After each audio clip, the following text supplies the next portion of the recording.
Mesdames et messieurs, bonjour, je suis Fatim Sidimé, bonne année 2016, joie, santé, prospérité, bonheur et beaucoup de spiritualité. Que Dieu nous donne la force de nous réaliser en cette nouvelle année qui débute par la grâce de Dieu, machallah. Dans cette émission, nous avons une exclusivité à vous confirmer. Il s'agit pour nous de vous présenter l'un des lauréats de la cérémonie bilan de l'émission que nous vous proposons sur une année, dénommée les Awards du mannequinat africain, qui ont vu l'arrivée de monsieur le président de la plus prestigieuse agence de mannequins internationale, monsieur Michelangelo Kiakio, qui a bien voulu nous honorer par sa présence en tant que président de jury. À cette cérémonie inédite, il a bien voulu offrir 2 carrières à l'international en Angleterre à 2 mannequins qui sont les lauréats du concours qui a eu lieu lors de cette cérémonie de distinction des meilleurs mannequins du domaine. Le lauréat de l'intemporel a été monsieur Jean-Paul Dafo. Les lauréats de la nouvelle génération, les plus jeunes, ont été Soda Mbaye et monsieur Mathieu Kouakou, que nous vous introduisons dans cette émission dénommée La Saga des mannequins. Nous recevons monsieur Mathieu Kouakou. Bonjour monsieur Mathieu Kouakou. Présentation pour nos téléspectateurs. Vous avez quel âge, monsieur Mathieu? 22 ans. Je pense que c'est certainement ça qui a joué en votre faveur, parce que nous avons eu le privilège d'assister à un déroulement de potentialité sur un thé lumineux en présence du parrain et de la marraine de cette cérémonie, qui sont monsieur Karim Ouattara respectivement et l'honorable Traoré Mariam. Donc monsieur Mathieu Kouakou, je pense que c'était plutôt le critère de l'âge qui a joué en votre faveur, parce qu'il y avait des mannequins quand même d'1m85, 88, 90. Vous faites 1m combien déjà? 1m87. 1m87, ok. Pour combien de kilos? 68 kilos. Parmi les compétiteurs, on peut dire que Mathieu faisait partie des favoris. Il n'était pas vraiment pressenti pour être le gagnant. Et nous, en tant que fashion editor, on passe au thème tous les compétiteurs, tous ceux qui sont en compétition pour le concours. Et vu qu'on a de plus en plus une vision internationale, l'arrivée de M. Michelangelo était opportune. Et il nous a montré effectivement qu'il faut que la mode ivoirienne aille de l'avant en prospectant de plus en plus les profils internationaux. Et je pense que son coup de cœur pour Mathieu voulait dire cela en fait.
Sydney Conceptuel est une agence créée par le célèbre mannequin Fatim Sidimé pour valoriser et former la nouvelle élite de mannequins.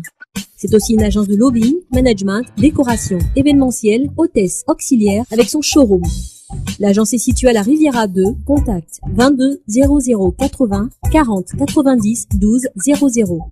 Sydney Conceptuel 1@gmail.com. Nous avons eu la chance de pouvoir discuter avec monsieur Michelangelo Kiakio. Il a dit qu'aujourd'hui, la mode à l'international s'identifiait plus à des mannequins qui ressemblent à des potentiels clients. Donc, c'est-à-dire que c'est bien quand le mannequin est barricadé, fait 1m90, 1m92, tout ça, mais qu'à l'international, en ce moment, il est plus facile pour eux compte tenu du quota, parce que en fait, on a toujours pensé qu'il y avait quand même une stigmatisation au niveau des mannequins noirs à l'international. Eh bien, c'est pas le cas. Il a dit que c'était par pourcentage qu'on piochait. Donc, si la haute couture, fonction de ses ventes, fonction de sa clientèle, constatait qu'ils avaient environ 80% des nationaux du pays, en ce moment-là, les mannequins qu'ils allaient choisir, c'est-à-dire sur une échelle de 100 mannequins pour des défilés, ils allaient prendre 80% des mannequins nationaux aussi. Quelle a été la réaction de vos parents quand vous leur avez émis l'idée de devenir mannequin et quelle a été leur réaction quand ils ont constaté que grâce à ça, il se pourrait que vous ayez une carrière internationale, tout ça? Oui, déjà au départ, je n'ai pas informé les parents parce qu'ils n'ont pas une bonne idée du mannequin. Ils disent que c'est un métier qui est dangereux, voilà. Et ils voulaient plus que je me concentre sur les études. Donc je me suis engagé comme ça, comme il avait finalement à faire après une BTS. J'ai fait mon petit chemin tout seul jusqu'à ce que je sois vainqueur du concours.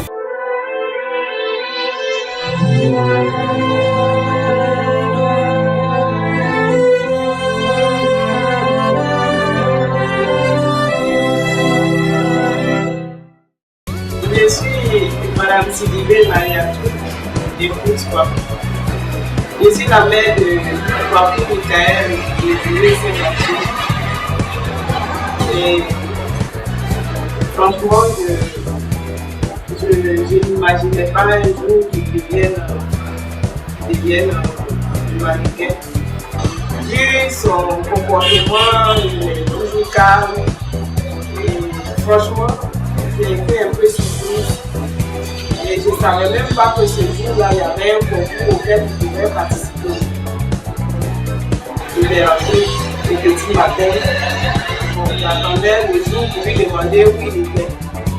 Et puis, je suis sortie tôt. Et après, sa soeur me dit, bon, je viens te voir et que j'ai une bonne nouvelle à t'annoncer. Elle arrive avec le ticket que son frère a eu. Il a été élu le meilleur, parmi les meilleurs. Franchement, j'étais émue, surprise et je ne savais même pas quoi dire. J'ai un peu peur aussi à cause de ce qui est devenu aujourd'hui, qu'il nous quitte ses études et qu'il ait voulu poursuivre ses études. Mais moi, quelque part aussi, je me dis, bon, comme je le connais, je sais qu'il est très bon. Il fera pour continuer le vie. Présentement, je ne sais que signer pour que la boîte a choisi sur le produit très bon. Effectivement, Mathieu a aussi à l'université. Mathieu a toujours été un enfant assez sage parce qu'il a été élevé vraiment dans la foi chrétienne et il a toujours obéi à ses parents. Nous ne faisons que prier, nous demandons que Dieu étende sa main sur cette culture pour qu'elle puisse s'agrandir davantage et qu'elle puisse aider aussi beaucoup de jeunes gens qui ont des talents, qui sont cachés, qui puissent le conduire très loin et qu'à travers eux, tout le monde entier découvre cette structure. Et nous prions pour que celle même qui tient cette structure puisse vivre assez longtemps et ait beaucoup de moyens de pouvoir continuer sur la promotion. Alors, il faut dire que Mathieu Kouakou, c'est un mannequin rempli. Il a les critères des mannequins internationaux. Alors, quand on parle des critères des mannequins internationaux, vous allez voir que Mathieu Kouakou, il est ni beau ni maître. Donc, vous voyez qu'il rentre pratiquement dans le carnaval des critères internationaux. Alors qu'on a pris, par exemple, on voit plutôt des mannequins un peu baraqués, un peu plus en forme et autres. Mathieu Kouakou a des critères qui ne rentrent pas dans le système africain proprement dit. Vous voyez, je pense que c'est tous ces détails-là que M. Michel Angelo a regardé pour sélectionner Mathieu Kouakou. Il faut dire c'est quelqu'un, je ne peux pas dire qu'il a un visage panafricain, mais je peux dire un visage quand même international parce que actuellement on le voit, même si on le met dans n'importe quel pays pour dire c'est un Ghanéen ou c'est un Ivoirien, personne ne saura si c'est la vérité ou pas, ou bien c'est un Londonien ou bien un Américain, personne ne saura. Et je pense que dans quelques années, vous allez comprendre pourquoi est-ce que j'ai dit ça. quand ils vont vous dire c'est le mannequin Kwaku, vous n'allez pas croire que c'est lui parce qu'il a un visage quand même international. Donc il faut dire que c'est sur ça le monsieur s'est basé pour faire le casting. Sydney Conceptuel est une agence créée par le célèbre mannequin Fatim Sidimé pour valoriser et former la nouvelle élite de mannequins. C'est aussi une agence de lobbying, management, décoration, événementiel, hôtesse, auxiliaire avec son showroom. L'agence est située à la Riviera 2, contact 22 00 80 40 90 12 00. Sydney Conceptuel 1@gmail.com. Mon mot de fin, c'est un remerciement. Remerciement d'abord à Madame Fatim Sidimé qui fait beaucoup pour les jeunes Ivoiriens qui ont envie d'être mannequins. Et un grand merci à M. Michelangelo qui nous a donné cette opportunité-là de devenir grand mannequin international demain. Et voilà, merci à tous ceux qui m'ont soutenu, merci à tous ceux qui ont confiance en moi, merci au grand Dieu. Voilà, c'est lui qui me donne la force, c'est lui qui a permis que tout ça arrive. Un grand remerciement à tous. Merci. J'aimerais terminer cette émission en disant être une bénédiction, si bien. Devenir un canal de bénédiction pour les autres, c'est encore mieux. C'est en cela que nous remercions M. Michelangelo Kiakio, qui, au-delà de tous ses nombreux plannings, a bien voulu nous accorder 4 jours en Abidjan et bien voulu donner la chance à 2 mannequins jeunes qui vont représenter la Côte d'Ivoire, devenir la vitrine de notre 00225 national à l'international. Par la grâce de Dieu, nous leur souhaitons une très bonne carrière internationale. Au revoir, c'était Fatim Sidimé dans la saga des mannequins. Bye, à la prochaine. Au revoir.